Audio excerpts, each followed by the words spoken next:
ఊరికే కూర్చోకుండా ఏదో ఒకటి చేస్తూ ఉండు అంటాయి వెస్టర్న్ కంట్రీస్. కానీ బుద్ధుడు మాత్రం ఏమీ చేయకుండా ఊరికే అలా కూర్చో అంటాడు. ఇక్కడ బుద్ధుడిని అపార్థం చేసుకోవద్దు. మీరే కాదు, దేశమంతా బుద్ధుడిని ఈ విషయంలో అపార్థం చేసుకుంది.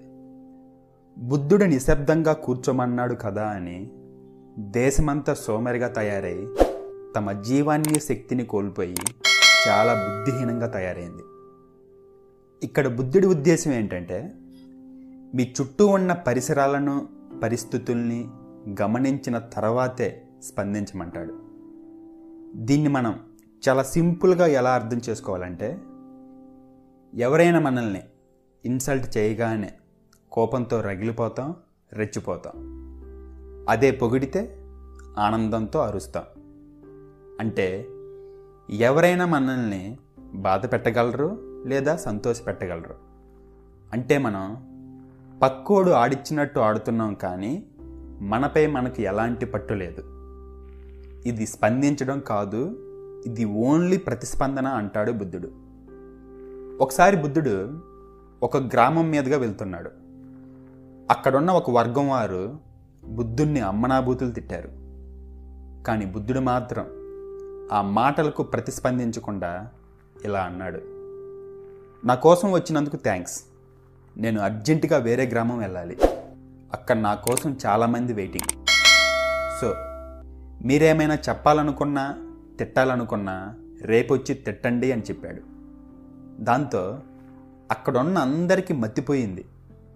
అందులో ఒకడు మాత్రం బుద్ధుడిని ఇలా అడిగాడు, నిన్ను మేమందరం అమ్మనాబూతులు తిట్టినా కొంచెం కూడా చలించలేదు. పైపెచ్చు నవ్వుతూ రేపొచ్చి కూడా తిట్టమంటున్నా. అసలేంటి, ఎలా తీసుకున్నావు మా మాటల్ని అని అడిగాడు. దానికి బుద్ధుడు, మీరు చాలా లేటుగా నా దగ్గరకు వచ్చారు.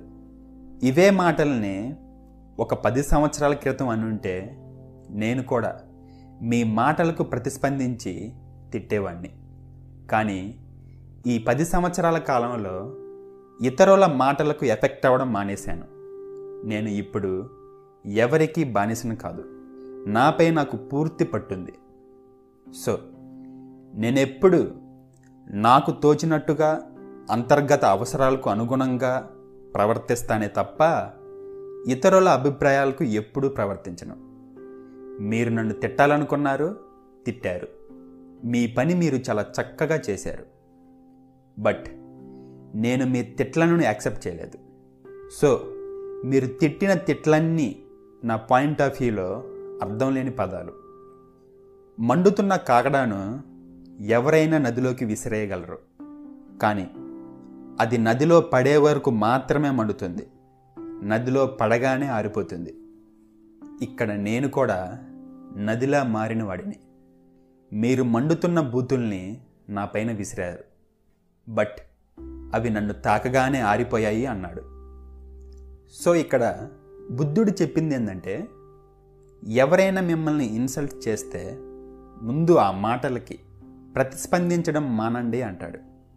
పూర్తిగా గమనించి అర్థం చేసుకున్న తర్వాతే స్పందించండి అంటాడు. ఇక్కడ బుద్ధుడు 2 పదాలను నొక్కి మరీ చెప్పాడు. అవే స్పందన, ప్రతిస్పందన. మీరు బాగా గమనించి స్పందించినప్పుడు మాత్రమే మీ మెదడు మరింత బాగా పదునెక్కుతుంది. దాంతో అవమానాలకు కూడా బాధపడరు. అంతేలే కానీ ఊరికే దారినిపోయే గొట్టంగాడి అర్థం పర్థం లేని మాటలను కూడా పట్టించుకొని ప్రతిస్పందిస్తే నువ్వు ఎన్నడూ హ్యాపీగా ఉండలేవు. కామెంట్ రూపంలో తెలియజేయగలరు.